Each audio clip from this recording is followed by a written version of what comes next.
So the government shut down. Let me weigh in on that as a landlord and an owner of a transitional house. So many of you landlords invested in Section 8 or you made that your business model.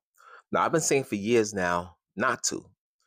For me, as a landlord and the owner of a transitional house, I always said people with disability is the way to go. Why? Because SSDI and SSI are not impacted by this shutdown. So I'm not going to deal with that. I don't have that stress right now that many of you landlords do and many of you Section 8 recipients do. But let me say this for people that are uh, believe that, hey, kick all these people off after 2 years, these welfare queens, as you like to think most people on Section 8 are, which they're not if you read the data. Anyway, let me just weigh in on that briefly.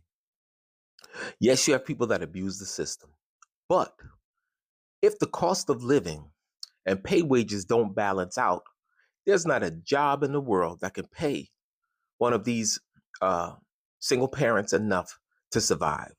So if you as a working person can barely pay the rent, can barely pay your car note, could barely pay your mortgage, barely pay your credit cards, what do you think one of these people who've been on that for years can do um, going into the job market after being on the system for so long? What job could they possibly get that they could afford this rent?